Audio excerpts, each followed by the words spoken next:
دوستو حضرت سلیمان علیہ السلام کا تخت ہوا میں اڑتا تھا۔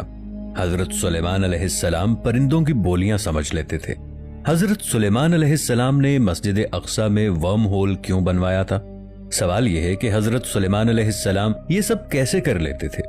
دوستو ویڈیو میں آگے بڑھنے سے پہلے پاکستان کے سب سے بڑے سائنٹیفک چینل FTV کو سبسکرائب کر لیں اور ساتھ موجود بیل آئیکن کو پریس کر لیں تاکہ ہماری آنے والی ویڈیوز آپ تک بر وقت پہنچتی رہیں۔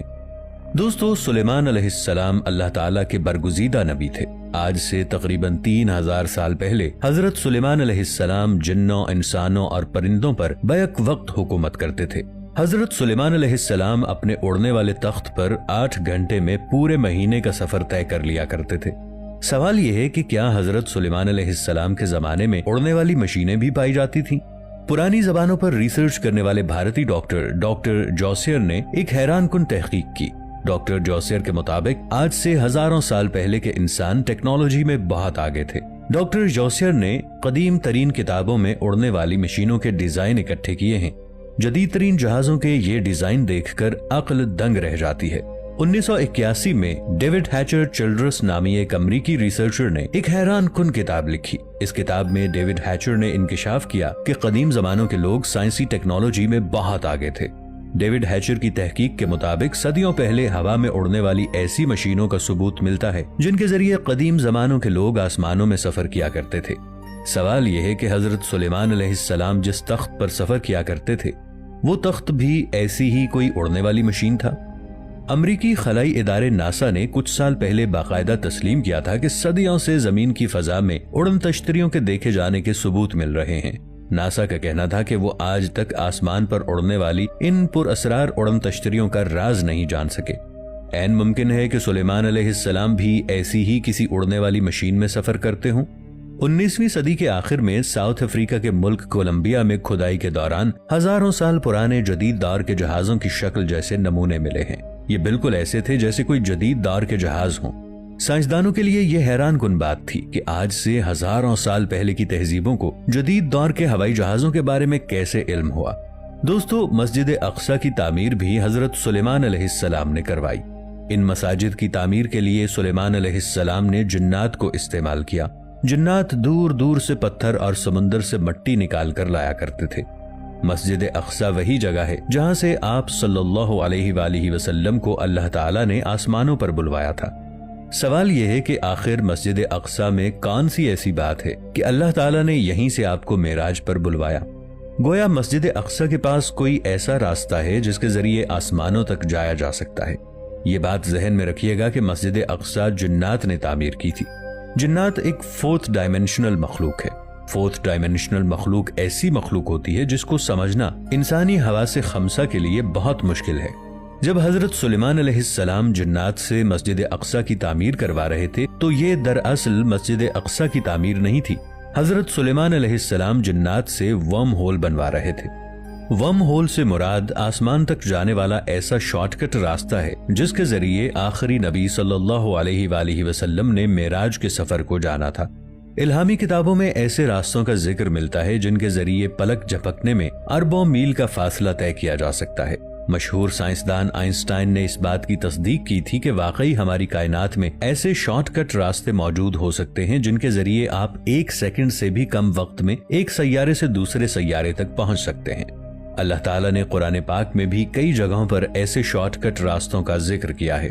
اللہ تعالیٰ فرماتے ہیں اور زمین پر آسمانوں کے دروازے کھول دیے جائیں گے۔ سورۃ الانبیاء آیت 19۔ اس آیت سے واضح پتہ چلتا ہے کہ قرب قیامت میں زمین پر بہت سے دروازے کھل جائیں گے اور یہ ایسے دروازے ہوں گے جن کے ذریعے سیکنڈز میں ایک کائنات سے دوسری کائنات میں جایا جا سکے گا۔ سوال یہ ہے کہ اگر آسمان کی طرف جانے والے راستے پہلے سے موجود تھے تو حضرت سلیمان علیہ السلام کو مسجد اقصی میں آسمان کی طرف جانے والا ایک نیا راستہ بنانے کی کیوں ضرورت پیش آئی؟ اس سوال کا جواب ہمیں سورہ کہف میں ملتا ہے۔ سورہ کہف میں اللہ تعالیٰ نے حضرت ذوالقرنین کا قصہ بیان کیا ہے۔ اس قصے میں بتایا گیا ہے کہ حضرت ذوالقرنین نے یاجوج ماجوج کو روکنے کے لیے ایک دیوار بنائی۔ اس دیوار کی وجہ سے یاجوج ماجوج ہمارے سیارے پر آنے سے قاصر ہیں۔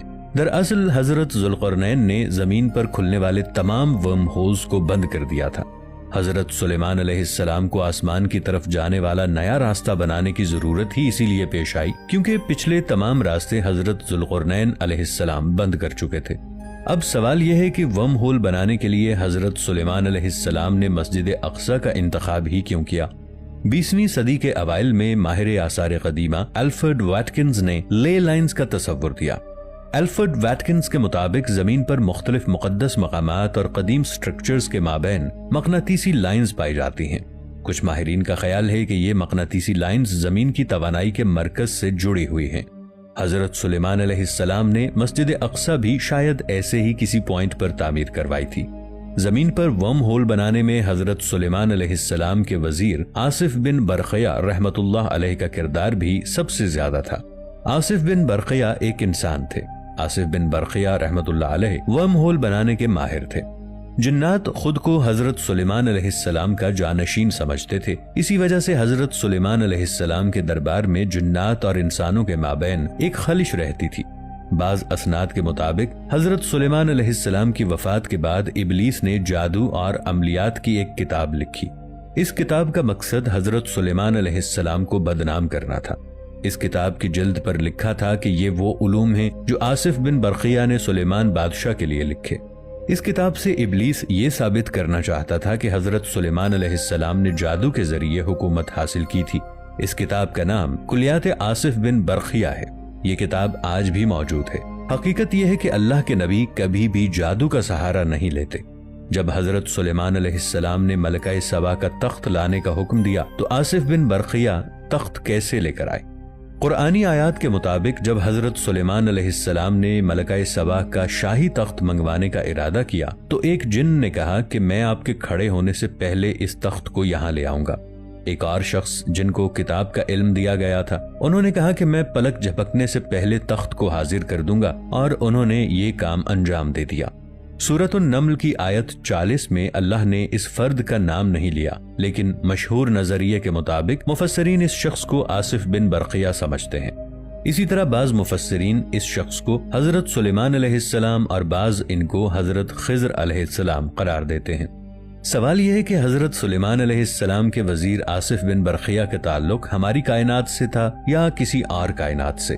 ناظرین، آصف بن برقیہ جن کو اسم اعظم کا علم دیا گیا تھا، مورخین آصف بن برقیہ کو حضرت سلیمان علیہ السلام کا خالہ زاد یا ان کا بھانجا قرار دیتے ہیں۔ آصف کے بارے میں نقل ہوا ہے کہ انہیں اسم اعظم حاصل تھا اور جب بھی دعا کرتے تو ان کی دعا قبول ہوتی۔ حضرت امام محمد باقر علیہ السلام سے نقل ہوا ہے کہ اسم اعظم کے 73 حروف ہیں۔